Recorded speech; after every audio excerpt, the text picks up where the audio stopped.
welcome to Calm Your Crazy. This is Kiana Lambert, and today we are talking about changing realities. I didn't do a podcast last week because I did one for Thanksgiving, and my mental health really needed that break, so I took a break last week from doing podcast, and we're picking up this week. Changing realities is something that is done with our mind and our mindset, and through action and our choices. And it is something that I've done for myself, and it is something that is incredibly difficult for me to do, and I've mapped my process and I've labeled it, and I'm doing a 5-step method to shifting realities. I'm going to do a free masterclass. I know, I hate that word too, but it is what SEO picks up and it is what people are used to, so I'm using it. But we're going to do a free masterclass, and then after that there's going to be a 5-week program where it's an intense dive into shifting somebody and doing a transformation. So if you're interested in that, that is coming soon. So let's get on with today's Changing Realities podcast. I'm going to start with retrocausality because the other day I was getting a lot of things that were coming up, and I was talking to my husband and just kind of releasing a lot of things, and it occurred to me, as things happen as they do with me, I'll be releasing things in my body, and then it makes room for more of my consciousness to come in, and something will just ping. And retrocausality was one of them, because I kept seeing a lot of things that were coming up about retrocausality. And usually when things come up over and over again, it's a sign for you. And so I just put it in my hat and was like, I'm not going to worry about this now. I don't know what it means, but it will reveal itself. And retrocausality in the science articles are experiments that they've done where they put the information into one photon in the present, and it changes the photon in the past. And it's a whole setup that you would have to read about. But it occurred to me that the reason that the past changes with your present is because you're shifting realities. You're shifting timelines. So there are timelines, and then there's realities. Think of it as like vibration and then frequency. So you've got timelines in the middle and realities on the outside.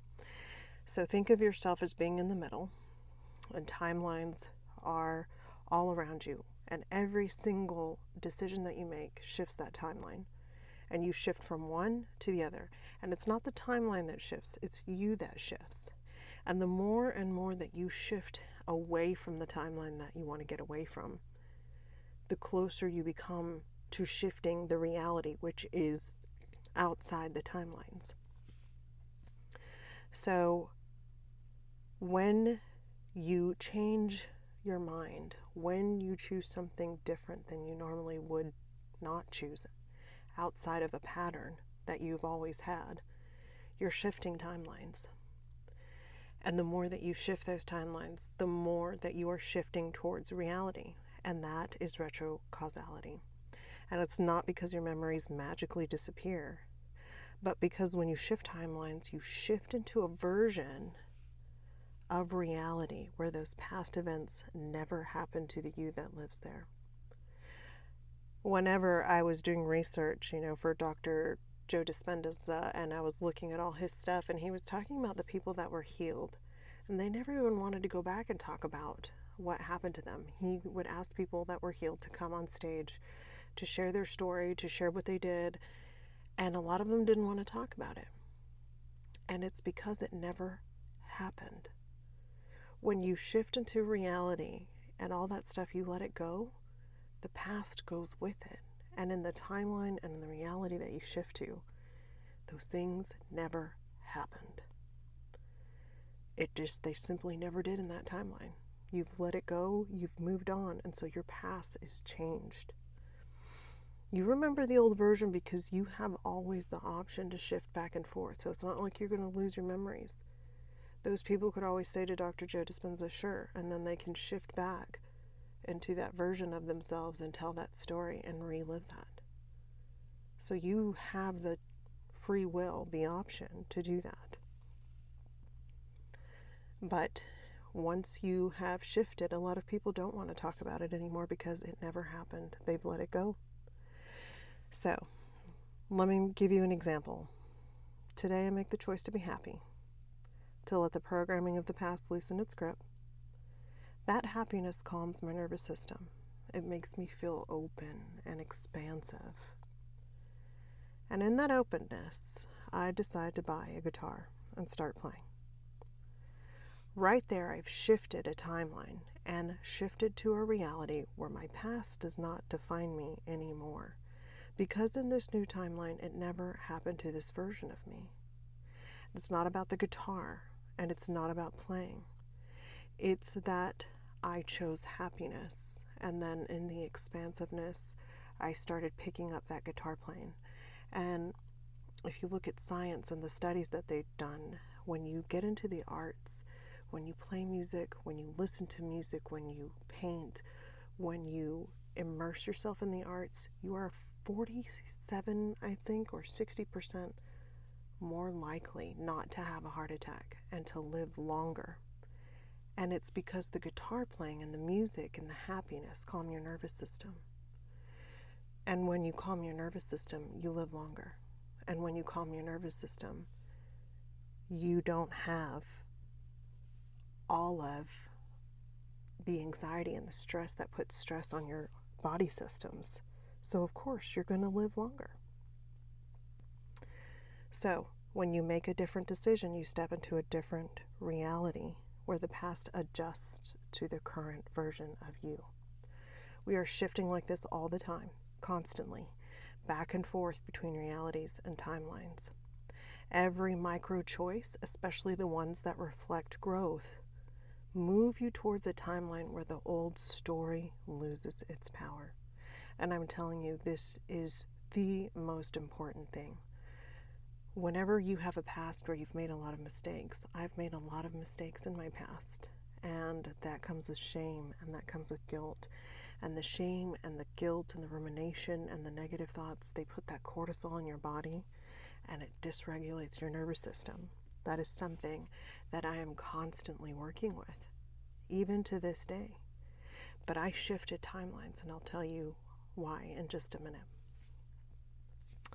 But as you let go of your past and you step into who you truly are, you shift to reality where certain things that happened in your former timeline never happen in the reality you're moving to. Our micro choices don't just shape the future, they rewrite the past attached to the version of you that exists in your new timeline. But shifting realities isn't always smooth, especially if you come from a drama or trauma background, which is where I came from. I've seen where other people that have had easier lives, or they had, parents that were attentive and paid attention to them and loved on them, they don't have this same stark contrast as people with trauma do, but they still have that contrast. And for them, it may not seem easy either. So everyone has their own burden to bear, and we all are doing this together. So when you move into a new version of yourself, you're going to feel the pull from the old reality. That is your old nervous system. That is the old version of you that shows up because that is what kept you safe. That's the role, the mask that you learned to play. The mask you wore to survive. So yes, you're going to shift back and forth. It's a vibration. Everything's vibration and frequency. So as you oscillate higher and higher, you're going to shift back and forth between the old reality and the new one. And that is on purpose. That is purposeful. So you can think, oh my gosh, I'm regressing, but you're not.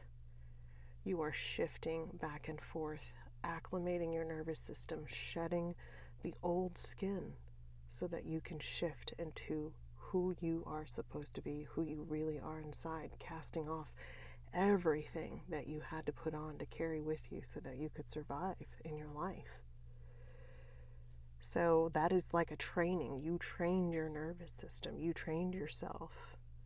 And you're casting that off and you're retraining yourself to who you were born to be. It's not failure. Let me say it again. It is not failure. It is acclimation.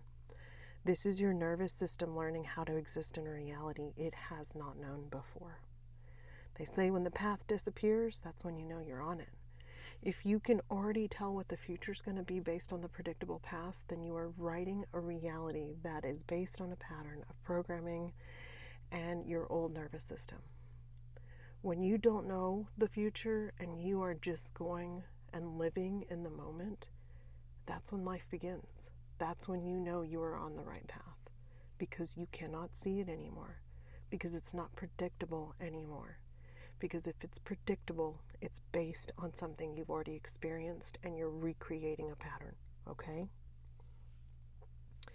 And this is what you're going to find in all stories. If you do, like I did a lot of theology in college, and if you do a lot of history, a lot of theology, I did a lot of sociology. My associate's degree was sociology, and my bachelor's and master's work, I did a lot of theology as my extracurricular classes that I was able to take, and history. So I was very interested in anthropology and things like that. And I noticed that humans have always known this. And they have tried to tell us, and they have tried to teach it to us. But we did not have a system for it. We didn't have a system for how we could pass that on. So it was storytelling. You know, some of the petroglyphs and the hieroglyphs tell a story too, but most of it was oratory. So you can look in books and even movies. We all get our information from the same neural network. And we tell stories that contain truth in movies, books, geoglyphs, and hieroglyphs. Even Yoda said, fear is the path to the dark side. Because fear is the path to the dark side. That is the path to the old self, through the old patterns that you had, and the old conditioning. And when you give in to the shame and when you give in to the guilt, that is the dark side. That is fear that is taking over your life and your story. And then let's talk about how this is a simulation and this reality is something malleable. And we are here as consciousness playing this avatar that we've chosen. It's like the Truman Show. You know, he is in this life ever since he was a baby. He doesn't know anything else, but he feels like there's something off. Little things start happening. You know, the light falls out of you know, because it's this big dome, and so one of the lights falls through and hits the street. He starts noticing all the people that are just walking by every day at the same time. And I don't know if you've noticed that, but when you really start becoming aware of your reality, you can see. Just start paying attention to the awareness around you. You're going to see that when you pull up to like a red light, you're going to see 5 different white Hondas that are all pretty much the same year. I'm a car person, so I notice stuff like that. But it's like it's just a computer program that has a repetition, and you're rendering something as you're moving through it. And when you have a lot of fear and shame and guilt, that is the hard level of this game and this reality. And so when you're shifting your reality, it's going to feel a lot of like fear. And this is ingrained in you from the time you were little. It's just like in the Truman Show. They make him terrified of crossing that ocean. They give him the memory of him drowning when he was little. Just like we get the memories of being small, of not being able to be big, of not being able to have what we want, of not being able to pursue the life that we want because it's too risky, it's too scary. They even have his friends, his mentors, everyone telling him, don't do it, don't do it. And that's the same as in today. You'll notice that if you are trying to shift into a different reality, into a different version of you, your friends are going to pull you back. No, you can't do that. You can't go there. You cannot rise. You cannot do it. Just like in the Truman Show. Because they are trying to keep you from crossing that fear boundary and getting to the other side where you really want to live. And what happens when he crosses that ocean? he discovers the truth. His whole world was a lie on a movie set designed to keep him small. And that's exactly how the simulation works.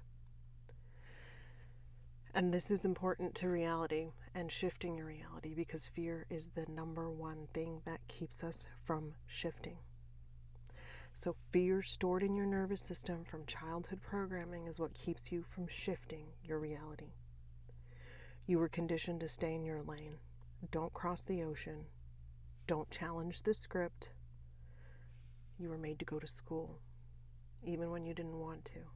It trained your brain to force yourself to do things you didn't want to over and over and over again, and just humdrum go through it like a robot with no choice. This, by design, took away your autonomy. Okay? Then it moves into jobs, college, if you can even go to college, if you even could go to college. And then you have the preconditioning of your parents. And if you grew up poor, you grew up with stressed parents, or maybe with one parent. Absent parents create wounds too. It's not just parents that are present. And those wounds are part of the programming. And they keep you small, and they keep you stressed, and they keep you in jobs that keep you strained, and they keep you small, and they keep you afraid, living paycheck to paycheck, so that you can't think of anything else outside survival and how to make the next bill and how to pay the next thing, and your nervous system is stressed and fried. You don't just have what your parents gave you, you have what their parents gave you. Your grandparents' DNA is passed down to you through your parents, their parents. So any stress, any genetic things are all passed down to you. And that is called generational stress, and it shows up in your epigenetics. And when you make decisions through the lens of fear and anxiety, part of that is the conditioning of the epigenetics. So epigenetics means that your grandparents experienced something stressful. And when they had your parents, when your mother or father was in the womb, nature says, okay, we got to prepare this kid to live in the stressful environment that this parent is experiencing. So it automatically wires your nervous system for stress. Then your parents lived in that stressful environment. Now you got two double things for your epigenetics, and nature says, oh, this is getting really stressful. In order for this baby to survive, we've got to make a very strong nervous system that is ready and responsive to any environmental threat. But the thing is in today's society, that environmental threat isn't a tiger. That environmental threat is lack of funding, lack of food that is nutritious, lack of the ability to be still and to be expansive and know where you came from, and to be able to have imagination and growth. Because if you are always worried about the next paycheck, and you are always chasing dopamine by buying things or gambling or drinking or doing all the things that you want to do to feel good, as is your right and your natural state, then you are going to stay in a stress response. So this restricts your imagination, your creativity, and your joy, the things that automatically bring you dopamine. And it keeps you in the survival loop of paycheck to paycheck, and then getting things that give you dopamine. So let's talk about changing realities, okay? The reason that I talk about this, and the reason that I wholeheartedly believe in this, and that I preach this, and I will die on this hill, is that the more knowledge you have, the more power you have over yourself and over your life and over your ability to make change. So you need to first recognize what's happening and why. And then you need to make different choices. And they are micro choices at first, okay, that slowly acclimate your nervous system to the new timeline that you're creating. And there are a lot of things that you can do. You can listen to two episodes ago, which is 15, I believe, or 14, and it talks about the white room and stepping into your avatar and creating your avatar and everything that you want yourself to be in this avatar, and then doing that daily, and then placing yourself into this avatar, merging with it. That's one thing that you can do. You can also make micro choices to eat better food. Our soil is not what it used to be, so even if it's organic, it may not be giving you all the nutrition you need. And even if you are getting the nutrition you need, if your nervous system is dysregulated, then you have to regulate that. And if you don't know if it's dysregulated, here are some clues. You have stress, anxiety, running thoughts, rumination. Those are all signs of a dysregulated nervous system. So, simple things you can do is breath work. It is the most simple thing you can do, and people are like, oh, it's just breath work. It is the most powerful, simple thing you can do. It signals to your vagus nerve, which is the strongest nerve in your central nervous system, and it runs the length of your body from your brain to your butt. It signals to that nervous system, vagus nerve, that you are safe. And we forget to do it because we're shallow breathing all the time if we're in a stress response or if we have anxiety or fear. So taking the time just to take a breath and hold it for 4 seconds and breathe out, or taking 2 short deep breaths and 1 long exhale. Those are micro things that you can start doing to shifting your reality. When somebody upsets you, take a beat. There is a window between what you respond to and what they have said.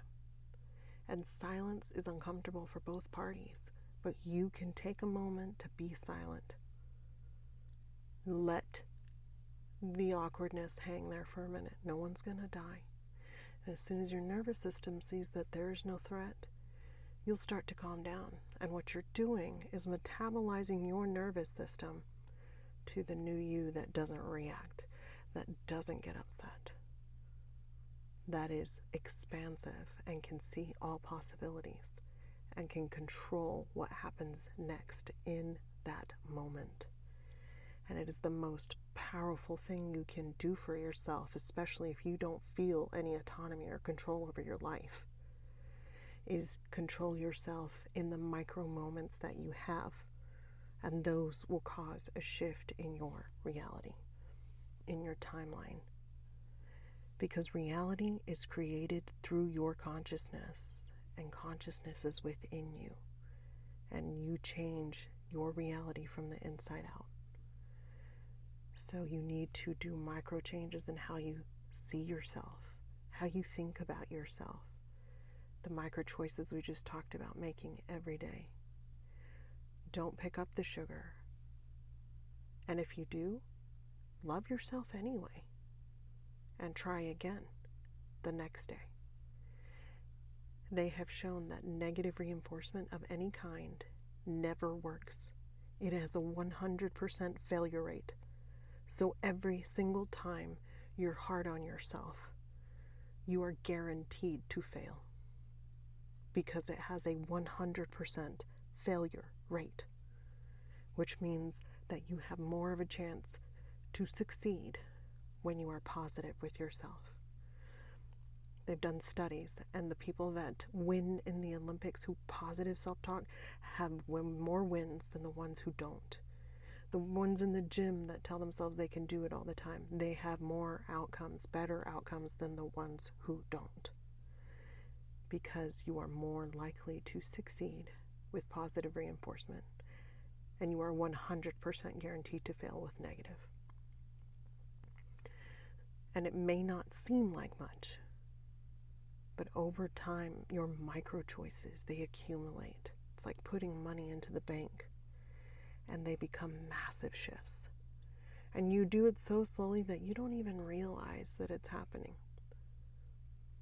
And when you look back, you can see where you've been and where you've come from. And you did that. And you realize that your reality has transformed. Now, I learned this the hard way, okay? I didn't understand how this all fit together, and that's why I'm here sharing this. Because if you can learn from me and learn from my mistakes and my stories, and you can learn from me and what I've learned, then you can start shifting reality by yourself, and you can help other people.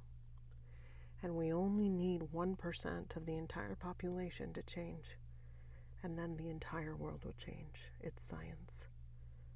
So if we regulate our nervous systems, if we change our reality to positive instead of negative, then we will change the world. So I didn't understand how any of this fit together. I had a really bad childhood of trauma. And I kept recreating people and situations that continued that cycle. I was the middle child. I didn't have any fostering. I didn't have any of the nurturing that you get. And so I had no idea I was recreating my drama and trauma. My nervous system would burn out over and over and over again. I would choose friends and I would choose situations that just got me further into trouble. My parents were poor. My dad was violent. I lived in a violent household where my parents were always arguing and fighting and sometimes got physical. They tried to recreate the cult that we lived in when we were little, inviting other people to live with us, and they were constantly fighting with them. So I grew up thinking that you were supposed to fight with your spouse. I was terrible to my first husband, and we fought all the time because I just thought that that's the way it was supposed to be. And my nervous system was acclimated to the cortisol and the adrenaline that I got from fighting. So everything he did wrong, I reacted. And I chose family and friends that also had the same wounds as I did. So we are all reacting to each other. And this is why one reason why they fight and argue and they dump their stress on others, because their nervous system is addicted to chaos. And mine was, and my body showed it. I had high blood pressure. I got diabetes. I gained the weight and couldn't lose it. I was so stressed, even on Effexor. I tried all the medications for depressions and bipolar. None of it worked. Effexor was the closest thing that worked. But Effexor only masked the disease. Effexor only masked everything, and my nervous system was still firing off. I just couldn't feel it. So I was still stressed all this time. And when you're stressed, your kids are stressed because they can feel you. And because my nervous system was already wired for stress, their nervous system was already wired for stress. And stress causes disease. And dysregulated nervous systems cause disease. They cause the autoimmune diseases because your body cannot regulate and it cannot process nutrition. And you aren't happy because your body's constantly in fight or flight or stressed or anxiety, and so you're not producing happy hormones. Your gut bacteria is where you produce serotonin, and when you are not feeling good, you eat badly. You don't have the energy, and so it destroys that gut bacteria. It's a feedback loop system. Your body is constantly trying to keep you in homeostasis, which is balance. And every time you add something to it, it has to adjust. The nervous system is the same way. It will metabolize and adjust to its environment. But when I had Effexor covering it up, it could not adjust to the environment. And so I kept not metabolizing what I needed to learn and kept bringing up issues, problems, stress, and burnout. And then my kids had disease. My son was constantly in the hospital with kidney stones and basket removals for kidney stones. My kids had to have their tonsils out because they had strep over and over and over again. We were constantly in the hospital. My daughter got juvenile idiopathic arthritis. They thought she had leukemia.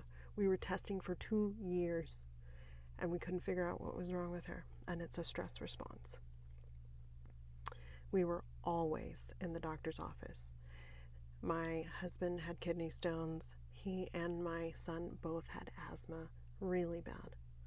and they both were on medications. We were just constantly in the hospital or the doctor's office. So this continued and continued into 2021 when my consciousness had enough. I went in for a routine day surgery where they put me under completely, and I died, and I had an NDE. And when I woke up, my life was stripped away. Stripped away. I was living with my best friend, with my husband and my kids, because she had cheated on her boyfriend. I mean, she went from man to man to man. But because my mother did the same thing, I didn't see anything wrong with that. Now, my mother and father were married for 25 years, but she slept with other men for money in the cult, and that's how we were afforded to live in South America. And this was what they taught in the cult, that this was acceptable. So me witnessing that and seeing that all the time, it didn't register to me that who I called my best friend was actually doing something wrong and hurtful to herself. And she covered up the fact that she was addicted to Xanax and that she was prescribing herself through falsifying medical records, muscle relaxers, and she was drinking. And I'd been living in another state, so I didn't know that it had gotten that bad. So when she asked me to come help so that she could go to nursing school, I said yes. Like, I came, I dropped everything, I gave her money, I moved. I started helping her with her kids. I worked from home, so I helped her with her kids. It was like COVID time, so I homeschooled my kids, and I worked full time. And I was burning myself out. And she was drinking, bringing men home, and all the things that we said we weren't going to do. And it slowly just got to the point where we had to leave. It was like she had brought a pedophile into the house. My kids were unsafe, and everything just fell apart. And I started having flashbacks to my childhood when I was essayed. And so I talked to my family, and they immediately blocked me and did not want to talk about it. I was 12 years old. This man was 24, and he groomed me. He was a family member, and they blamed me. My father beat me with his belt, called me a whore, and my mother watched, and then they made me sit around and asked me to apologize to him. So this was coming up for me. I was having pressure on my body, on my chest, and I could not move. And what was happening to me was I was reliving it. And so I confronted them about it. Why did they treat me that way? Why didn't they protect me? And they could not handle the truth. They could not handle that I was bringing it up. So they turned their backs on me, and I had to walk away from them. So I walked away from my best friend. I walked away from my family who treated me that way, and whenever I needed to heal from it, they couldn't confront it. I told my mother that I was going to write a book about my story and that I was going to heal from this. And because she thought it would affect her business, she told me that I was crazy for doing it and that I would ruin her business. So at first it was, you're going to ruin my business, please don't do this. And then it was, no, you're crazy. And she's a really big narcissist. So when narcissists can't control you, they start to call you names and say you're crazy. And because I was going to tell the story of the cult and it didn't match the story that she told on her website for her business, this threatened her. So I had to walk away from her. I confronted my dad about what he did because I needed some closure. And he told me that I just needed to let it go, that was the past. But it wasn't about the past. It was about their behavior. And so I double traumatized myself because I went back to the source. I went back to them to try to get closure, and they shunned me again. So I lost my best friend. I lost my family, and then I lost my marbles. I lost my mind. I didn't keep my kids safe. We had to move in with family because we didn't have anywhere to stay. Because it was a dangerous situation. My best friend was driving with, my kids and her kids while she was drinking and on Xanax and muscle relaxers and almost hitting the guardrails and stuff with her kids in the car. And it would turn into a whole big mess with CPS, which is Child Protective Services.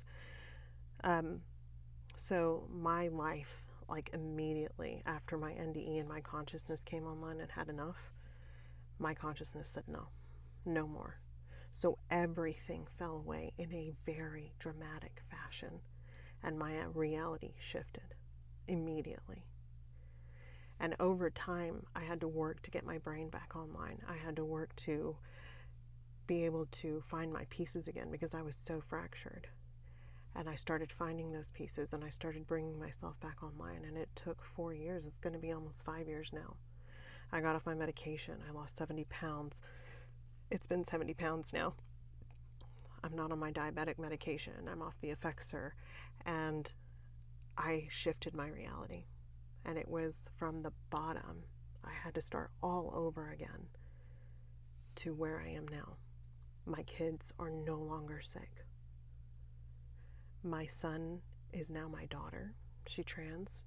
She became a woman, and she doesn't have asthma anymore. She doesn't get kidney stones anymore like she did when she was a he. My other daughter doesn't have the idiopathic arthritis anymore. She doesn't have all the sickness and the ailments that she had when she was little. I mean, she would be laid up in bed for days. They would both miss so much school that we had to have them on a 504 just for that. And if a 504 is accommodations, and we had to have them on those just so that they could go to school and not be dinged for missing as many days as they did because of their illnesses. That's how bad it was.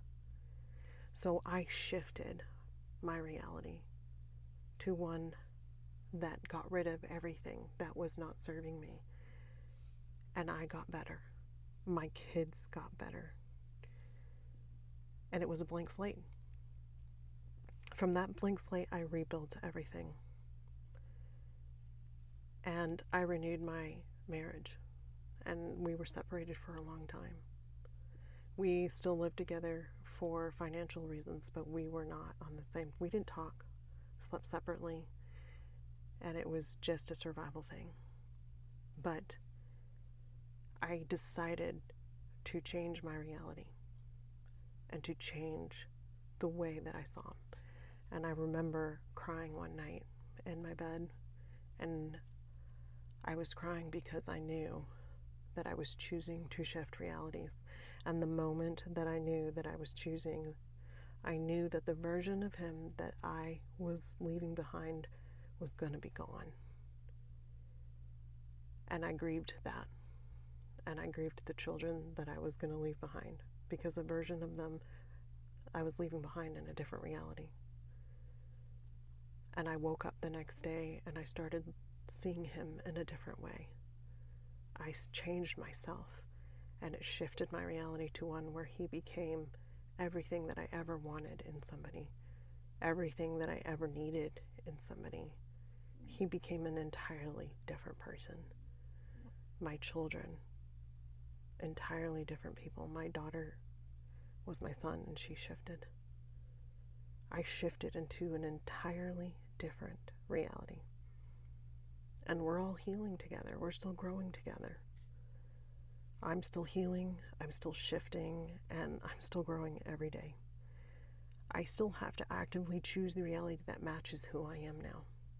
There are things that trigger me. There are things that come up that remind me of certain things in the past, that remind me of mistakes, and I have to tell myself, that is the old story, that is the old programming, that is the old reality.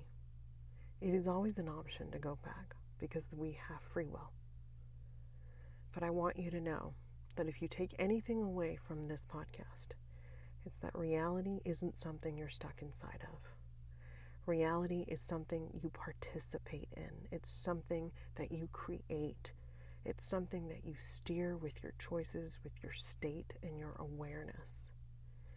You are shifting realities and timelines all the time, every day, whether you realize it or not, because every choice you make keeps you in one reality or shifts you to another one. With consistency and with your awareness that you are consciousness and you are not your body, you are not your thoughts, you are not your past, you are not your mistakes.